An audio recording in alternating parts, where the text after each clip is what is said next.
worɓe rewɓe nanoɓe fulfulde onon woɓɓe jooɗade ne kettino kibaruji amin suudu télévision o wakkati assalamu aleykum e moɗon ndelle mi fuɗɗiri inde Allah joom hinne kuuɓuɗo joom hinne kerriɗo yettore lamɗo wodani hannden o ɗum wonno aljumare jeɗɗi lewru goo ɓurdu hitande ujunaji 221 min gari fa hande famin kollita on kibaruji gaɗɗi ɗum wonno ley leydi meɗen ndelle e ley toɓɓe ɗum wonno kibaruji min kokkata on min kalon on fa hannden haala ɗum wonno kawrital ngal APS waɗi le gallure Wayguiya kono ɗum ɗo fa hannden min gara min cakito min kalano on ɗum wonne e uddugol kibaruji amin haala batu gaɗɗo fa hannde le ndewgu ɗum wonno soɗɗirde e hoɗɗore faro ɗum wonno nokku to mbiyata Sud-Ouest ndelle sakiraɓe am worɓe rewɓe bisimilla moɗon e hettinade kibaruji amin suudu télévision e o wakkati alanen Allah fuu no mbirumi on ni ɗum wonno tindingol daranade e moƴƴinde fa hande fa projet biyeteɗo 3 frontiére o tabita le ndewgu wiyete vande le dental biyetegal lipta ko gourma ɗum wonno aadi mo tabita ɗum wonno mo aadi mo waldere APS hooƴi e wadde fa hande batule gallure Wayguiya ɗum wonno ko ɓe kaldi ɗum wonno ko mbi en janketinoɗen fa hande nilaɓe meɗen suudu télévision kam wonno Abass Traoré Karim Biekenga e tawti fa hande Oumarou Tamboura ajirata ino tawda nokkure to kosa moƴƴinte ley hiɓere doore nokkure ndende ina wawi noddirede pile warayno wiide nokku ƴeftare kosam nokku o joƴƴinaka no dow lawol projet keeri tati mo APS joƴƴini il nous a accompagné par des tricycles baɗirimi hebde taxi moto komin ko ira kosam firgoji woodi e fa hande kaɓetirɗe golle kosam fo APS wonani ino wallami ƴettude golle kosam ley lewru Sahel le vitrine du lait dans la région du Sahel hoorejo pile doori ino tawa ley nde ɗo hawrinde joƴƴinade ley ngallure Wayguiya hawrinde hollore ko laatoto golleji projet o kako ɓuri dartede e gollal ngal fuu wo ƴeftade fa hande golle maral e ndemri les premiers bénéficiaires c'était les piles les plateformes d'innovation lait arandeɓe heɓɓe moƴƴere projet o fuu wo pile min ɗoytiri ɗum en dow hokkude ɗum en tonniji hemre nema kulle dow ñamade min ɗoytiri sukaɓe kayaɓe kamɓe dow ƴeftare golleji muɓɓe woodi de de renforcement de l'auto-emploi et de cohésion sociale ndelle APS heɓayno mballa hadde minioji hemre e noogay service français dow ƴeftare no wiye AFD fa heɓa waɗa ɗi golleji projet keeri tati haddu duuɓi tati wonno ko gollirta woodi imo wonani haddu commune aji noogay e joyi tawaɗe ley région nord e région Sahel ndelle hooreɓe APS ina gonɗo o ina kolla ko projet o heɓi golle ley hitande arantore ley hemre fof haddu 60 heɓama gollama ay fofo maɗa Oumarou Tamboura jaret fa hande kibaruji meɗen yaade yesso ɗum wonno ko kalten joni en kaltana haala ɗum wonno suudu député en fuɗɗa keeɓi famde suudu député en cuɓama ɓe cuɓama ndelle fadde mabɓe fuɗɗuɓe golle mabɓe na hani fa hande ɓe timito ɗum wonno doyle e tawti fa hande sariyaji ɗi e kaani rewde no watta faɓe fuɗɗa fadde mabɓe fuɗɗugol golle mabɓe ele ɗon keɓen pawde wawtuɓe joƴinano nden wawtu nden ardo ɗum wonno député en mawɗo mabɓe o itti ɗum wonno himɓe sappo himɓe woronja jaafoɗon himɓe woronja fa daro fa hande daara timito ɗum wonno hono dewte pukkina noon e dow banggal sariyaji e doyle ɗum wonno ɗe député en jeeyi rewgol fa puɗɗa golle muɗumen ndelle ɓe himɓe woronja woodi balɗe sappo wonno koɓe kokka fa ɓe timito ɗum wonno dowtoɗen ay keɓon famde fa hande e banggal majjum miraɓe meɗen tawama toon fa ɓe kollita en fa hande fa laaɓa en jankitnoɗen ɗum wonno Lassina Sy Ouattara e tawti fa hannden Sékou Zongo e Oumarou Tamboura ni wonna hawrinde arandere walde législative jettaɓo Burkina Faso nde waldere wiyetede ad hoc hollatano sarɗiji assemblée nationale Bala Alassane Sakandé ina joƴƴini nde waldere koɓe piloto ɗon en lamnude fa hande no golle assemblée nationale yarata la législature passée nous avons travaillé dans le consensus nous avons fait en sorte que laamu député ko partigo ngo min gollide dow pamral min fof min dareke fa tawe mono fof ina watti baka muɗum dow hooƴide aadiji o ɗum saabide joni o en min tinni fa tawe haddu partiji politique 15 tawade assemblée nationale joni de mono fof neɗɗumuɓe ina woni ɗon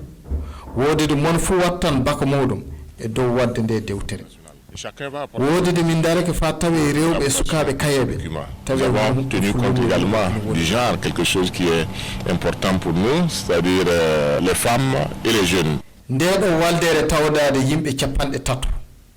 noga e tato ɓe fof député en jeɗɗo ɓe o technicien waldere addok assemblée nationale jo'inama ndelle joni o ka haddu balɗe sappo wonaniɓe yeeso mabɓe faɓe ngara ɓe kolla koɓe ɓe golli gollal mabɓe ngal waran holle haddu député en fof de ngal yaare suudu saria ɓurnutode leydi meɗen conseil constitutionnel Allah ɓuri tewde ndaara gollal mabɓe ngal woodi jaɓangal sino laato ay wodi suudu baba jaaren fa hande kibaruji meɗen yaade yeeso e halde fa hande haala batuji ay keɓon famde fa hande faro suɓɓirde hoɗore toon ɗum wonno dewgu sud west du keɓon famde jaafoɗon suudu baba en kaltana haala le kenga le gallude kudugu toon batu du waɗama ɗum e wonno mana batu on yo ɗum e ɗum nafa keɓeteɗo e woteji jam noyi jam heɓirte e wakkati woteji nde woteji gaɗete nen fadde woteji ne puɗɗe madu fa hande si woteji kantake ndelle ɗum wonno kamɓe du koɓe koƴiyade faɓe kolla suudu baba hono himɓe kudugu toon paama nafa keɓeteɗo e banggal woteji e noyi jam heɓirte gaɗa woteji wawtu woteji e nde fadde wawtu no fuɗɗa ndelle keɓon famde hono dental biyetegal code kam waɗi ɗum wonno o batu wayli fa keɓon fa hande laaɓal e banggal majjum mi noddamiraɓe meɗen suudu télévision kam wonno Roger Kam Oumou Cissé e tawti fa hande Oumarou Tamboura illa ziñaare faya kudugo konngol ngol wattitanaki waddere andanin démocratie nde waddere wiyani hadde burkinaki fu ina waawi woodi ina jeeyi tawede ley gurdam politique e wottude hoore wa ko leydi e député waddere nde ina nodda haddo yimɓe fu ummono dow jam e dow woteji fa hande maire en garuji aujourd'hui la destinée d'un pays fa neɗɗo dawrana leydi sani wona rewa laawol woteji dow suɓade hooreje leydi miɗo miijade ɗum e ina jeeyi haɓɓode en koye en fof wakkati fu ne neɗɗo wiyata nde yeehi wotoyi ene wota e fof hoorejo leydi ka ina anda président est déjà connu non c'est des fausses histoires gaɗa woteje de ina laati hunde ko teddi sanne ko Hervé Sangaré o holli oye wattande ɗum haqqillo wakkati majjum woodi gaɗa muɗum fof ndelle fa woteji ɗi jam heɓe wonko haani yaagede c'est d'abord le dialogue politique qui doit exister. Il y a aussi les questions o arande ka baddal politique woodi de no wonno no seeni segi lanantoɗo ɗum waawi laatade fa tawi hadde politique aji fu jaɓa gollal ngal feront que le processus pourrait être accepté par la classe politique laawol woteji ngal politique ji fu jaɓi ɗum ina waawi noddude wotoɓe fa keewa fa heɓa tawe wakkati fu nde woteji ngari tawe o ɓeydan teñinde démocratie woodi ɓeydan fa hannden teñinde gondal lobbal hakkunde burkinankoɓe fof ɗum wonno ko conférence ɓe kolli ayo fofo maɗa Oumarou Tamboura suudu baba jonin o en jettinan ɗum wonno kibaruji meɗen e halde fa hande haala batu ayo keɓon famde hono faro soɓɓirde hoɗoɗo kam wonno ndegu sud west toon du batu waɗama ayo batu on waɗakana du fa hande fa yimɓe suɗɗu baba holle hono noyi watta fo keɓen fa hande nafa e ɓeydari e golle meɗen no watta fa keɓen ɓeydari e nafa e golle meɗen sana tawe ɓikkoye adama en ɓiɓɓe Burkina Faso fou gatti baka muɗum e li ngal golla noon du watta fa hande fa golle ɗen keɓa ɓeydari noon du watta fa hande fa leydi du yaara yeeso leydi heɓa ɓeydari e banggal majjum en jeehan kettinoɗen fa hande Oumarou Sagno siége du Kayel Poda e tawti fa hande Oumarou Tamboura ko heɗora woodi fa hande ko filete dow majjum yimɓe daraniɓe fa hande ƴeɓtare région sud ouest ɗum e saabi nde ɗo hawride hakkude maɓɓe dow baddal haddu yimɓe région ƴettande dartinde hakkude gollidoɓe fof un espace donc qui nous permet d'identifier les besoins des différents ɗum walla min famin paama ɗum wonno ko filate woodi ɗum wonno ko heɗa no watta de min kawta min jiita dabere majjum hakkude golleji amin kawritinde ha woodi hakkude yimɓe gollidoɓe fof hono laamu leydi meɗen gollideɓe muɗum projet ji société civile les partenaires techniques et financiers les projets et programmes la société civile et également aussi les populations gollidal puɗɗirgal dow andude ko tilti dow ɓinguel adama fof e dow ƴeɓtare fa hande ndewgo muɗum ɗum wonno ko laati hoore haala kawrital maɓɓe ngal ɗo ndelle e dow timmode maggal haddu ko tawa ɗon e fu mon fu faami projet fu garanɗo ma hunde gollal fu garangal toy wonon to hani rewede dow fa hande ƴeɓtare région sud ouest hoɗɗore gorgarere ayi sekiraɓe am worɓe rewɓe pati atton hakkilloji moɗon saabu machine aji ɗin gardi noon delle kibaruji amin hande ɗi ɗo wulo ɗi kaaɗi wala fof ko heddi sana ɓe ɗi Umaru Tambura fofo muɗum e golle makko mbuɗi sanne fofo makko e baraji fa hande Allah hokkuɗo e kolluɗo en aljumare hikka nde hollu en fa hande aljumare warore si lamɗo yiɗi jaɓi fadde am ndelle dilligol mi hokkan bandi en gorko Élise Kabri fa kanko ɗo wara fa hande o hollita kibaruji e ley haala ɗum wonno haaɓere. Assalamu aleykum e moɗon yo lamɗo hollu en aljumare warore si lamɗo yiɗi jaɓi.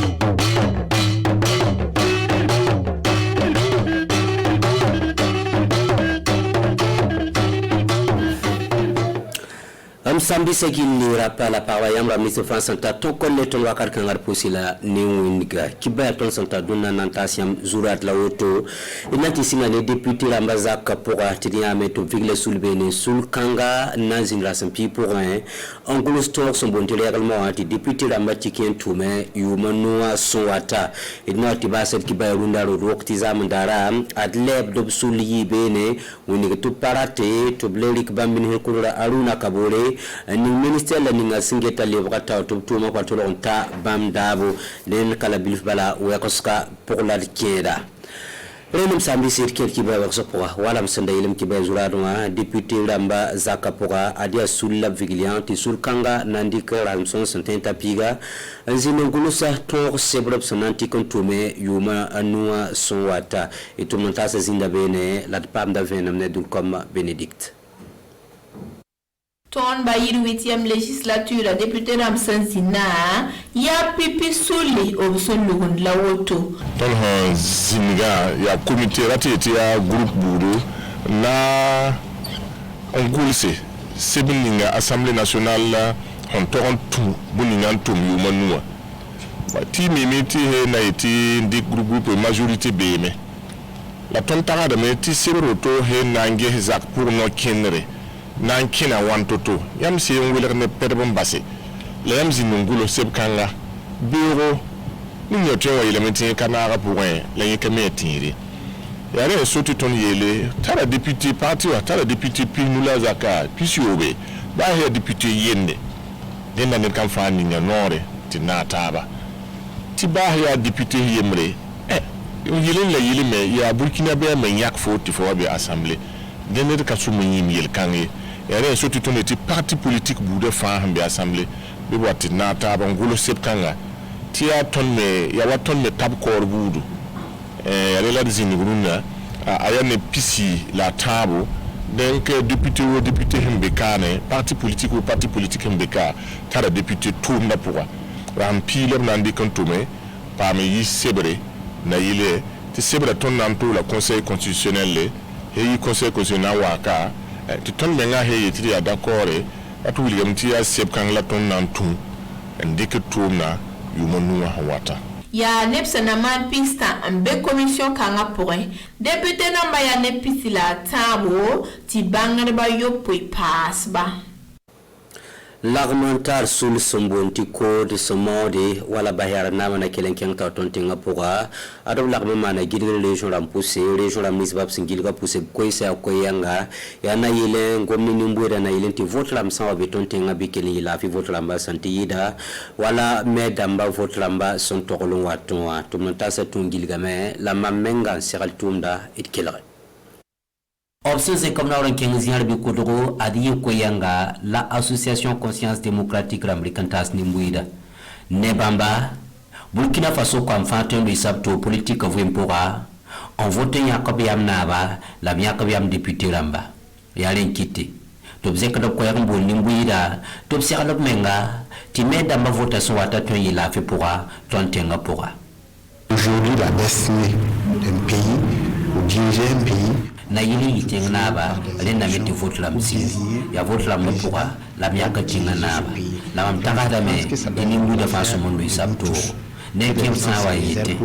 mvota bilka vote tunzo mi hina ya naba ali so ba yesir des fois c'est soit Sané Hervé Sangaré votre ramba l'Europe au Talayoro. Rekitame. Tisendeng votre ramba, la votre ramba pour et songa même pour que ni fungese, ti fankin wala sincère, na ilenti la fiton zindi. C'est d'abord le dialogue politique. Yati lengzini yese politique ata damne tak soka leti passé vota meng seralo wala silitu nora weng adane il bamba la nebla nisbasan de politique ata ora la maîtrise des élections. Tu es saké ce qui est ne votre maguela. Le processus pourrait être accepté par la classe politique. Arana ina kendel politique ata dam sana saké la nebla nisme sense comme na oranti vota saké aria sana yile ti bayarat na ma ton tal panga en kinyer ton tenga pourra sa ne ramda nisbasan lui tawre ndikwi santas to bonti conférencier ramba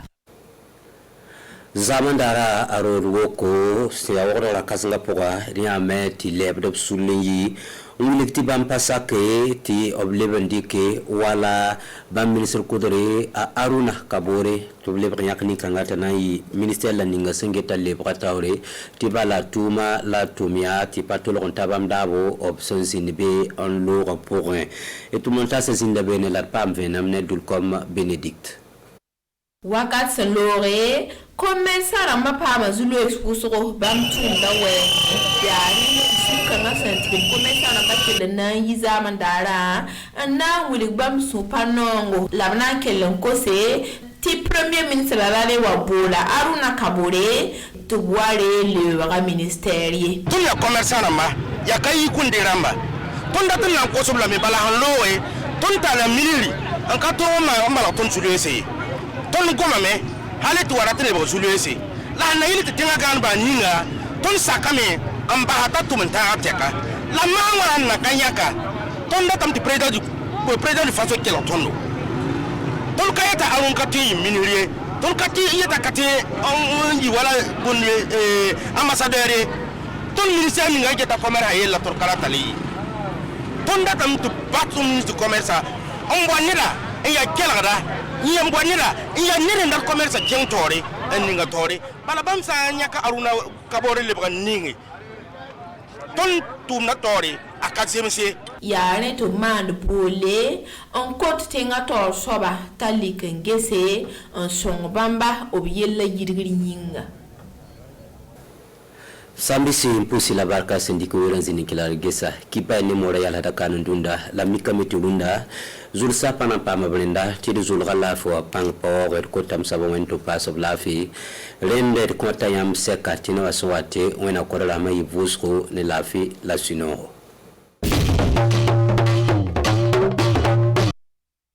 Nous sommes quand même des femmes de DG. Nous ne sommes pas de vulgaires personnes. Pour se faire entendre, nous n'avons pas besoin de crier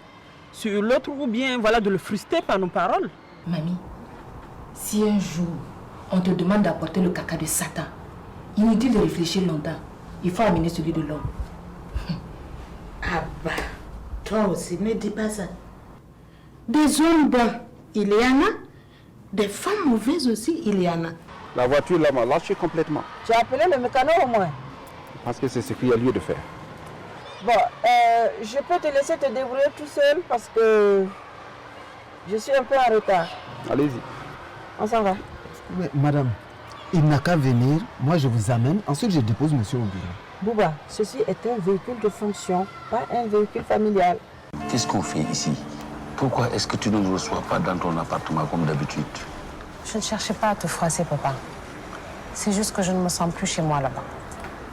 Et puis je me voyais mal vous préparer à manger, vous servir, comme si Touli n'était pas en prison, comme si Caro n'était pas partie. Je sais rien de ce qui s'est passé au village. Je n'étais même pas là. Pourquoi vous mentez? Vous avez fait venir Maga au village pour exciser Caro sans que sa mère ne le sache. Quelle imagination! Mais prouvez-le! Il est hors de question que tu fasses les tâches d'assistant pendant ton service. Dès que Moulay a le dos tourné, tu en profites pour te défiler. Tu restes là, un point, un trait.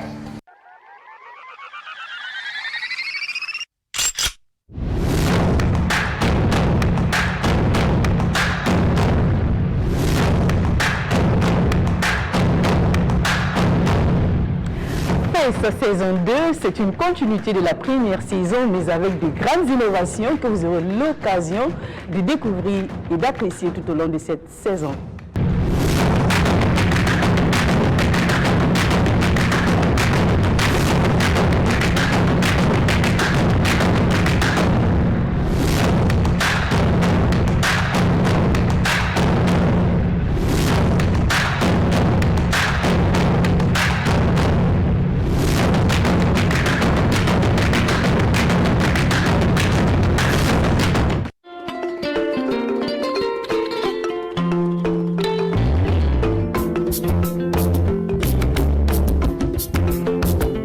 Souhaite la bienvenue au laboratoire d'analyse sol, eau, plantes du programme de recherche sur la gestion des ressources naturelles et des systèmes de production de l'Ouest. C'est un laboratoire de recherche qui joue plusieurs rôles. Le premier rôle, c'est que nous utilisons comme outil de recherche. C'est-à-dire toutes les activités de recherche qu'on fait à la station pour un milieu paysan qui touche à la fertilité des sols, qui touche à l'induction des plantes, qui touche à l'alimentation des animaux. Nous faisons ces analyses-là ici pour déterminer les différentes teneurs en éléments chimiques, en composants chimiques. Mais nous utilisons également ce laboratoire pour accueillir d'autres échantillons, que ce soit de la recherche ou que ce soit du développement. Donc il y a des partenaires